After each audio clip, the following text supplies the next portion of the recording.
আপনাকে পবিত্র কোরআন হিজরি বর্ষের প্রথম মাস মহরমের 10 তারিখ পবিত্র আশুরা। মুসলিম উম্মার ইতিহাসে শোক, ত্যাগ ও সত্যের বিজয়ের এক অবিস্মরণীয় দিন। এদিনে কারবালার প্রান্তরে ইয়াজিদের অন্যায় ও জুলুমের বিরুদ্ধে সত্য ও ন্যায়ের পতাকা সমুন্নত রাখতে মহানবী হজরত মুহাম্মদ সাল্লাল্লাহু আলাইহি সাল্লামের প্রিয় দহিত্র সাইয়্যিদুস শুহাদা হজরত ইমাম হুসাইন আলাইহিস সালাম এবং তার সঙ্গীরা শাহাদত বরণ করেন। সে মহান আত্মত্যাগের স্মরণে নিউ ইয়র্কের জ্যাকসন হাইটসে অনুষ্ঠিত হয় শাহাদাতে কারবালার মাহফিল। Jackson Heights Bangladeshi business association JBB এর আয়োজনে অনুষ্ঠিত এই মাহফিলে সভাপতিত্ব করেন সংগঠনের সভাপতি গিয়াস আহমেদ। পবিত্র আশুরা পালন নিয়ে মুসলমানদের মধ্যে দ্বিমতের সমালোচনা করেন বক্তারা।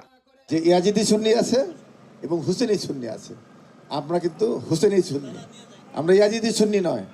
আর একটা শেষ করব যে আমাদের যে আজকের যে কারবালা, আপনারা জানেন ইব্রাহিম আলাইহিসসালাম কুরবানি করেছেন কাকে? ইসমাইল আলাইহিসসালামকে। কুরবানি কিন্তু ফিজিক্যালি হয় নাই, কিন্তু ফিজিক্যাল কুরবানি দিয়েছেন কে? ইমাম হোসেন ফিজিক্যাল কুরবানি দিয়েছেন। শুধু নিজেই কুরবানি হননি, তিনি তার পুত্র, ভাতিজা, ভাইগনা 22 জন সদস্যকে কুরবানি দিয়েছেন। কোনো পুরুষ বা কোনো মানুষ, এনি হিউম্যান বিং, তার পরিবারকে এভাবে থ্রেটে ফেলিয়ে কখনো এই কাজ করবে না। ঠিক না ঠিক বলুন? ইসলামে কিন্তু বিধান আছে। কি বিধান আছে? আমাকে যদি আপনি আমার উপরে যদি থ্রেট ফেলে, পরিবারের উপর থ্রেট ফেলে আপনি যদি আমাকে একটা কাজ করতে বলেন, আমি যদি এটা করি, পরে I can refrain from it.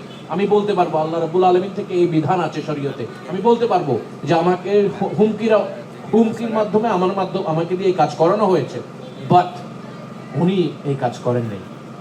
উনি বলেছেন হক হক, আমি বাতিলে যেতে পারবো না। বক্তারা বলেন, কারবালার ঘটনা শুধু ইতিহাসের একটি অধ্যায় নয়, এটি সত্য, ন্যায়, ধৈর্য, ত্যাগ এবং ইসলামের মূল আদর্শ প্রতিষ্ঠার চিরন্তন প্রেরণা।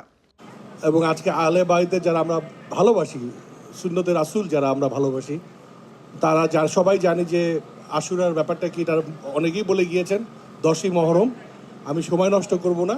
আমরা জাস্ট প্রতি বছর JBBর পক্ষ থেকে এই ধরনের অনুষ্ঠান আমরা ঈদে মিলাদুন্নবী করি এবং আমরা যতগুলো ভালো প্রোগ্রাম অনুষ্ঠান আশুরা করব, প্রতি বছর আমরা করব। যে আহলে বাইতের ভালোবাসার নামই হচ্ছে ঈমান। নামাজের মধ্যে যেমন সালাম দিতে হবে, নামাজের বাইরেও আহলে বাইত আলাইহিমুস সালাওয়াতু ওয়াস সালামকে সালাম দিতে হবে। রাসূল পাক সাল্লাল্লাহু তাআলা আলাইহি ওয়াসাল্লাম খুতবা ওই ওয়াজিব তো বলতে পারতেন যে তারা আসতেছে, আসুক, কোনো কথা নাই। উনি খুতবা বন্ধ করে মেম্বার শরীফ থেকে নেমে তারপরে 2 নওয়াসাকে কোলে নিয়ে তারপরে আবার মেম্বার শরীফে উঠে তারপরে খুতবা দিলেন। ধর্মীয় আলোচনা, পবিত্র কোরআন তিলাওয়াত, জিকির এবং বিশেষ মোনাজাতের মধ্যে দিয়ে শেষ হয় মাহফিল।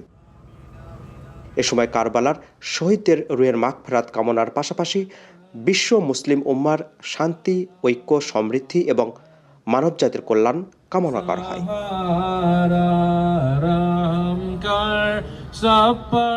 আপেল মাহমুদ, ঠিকানা নিউজ, নিউ ইয়র্ক।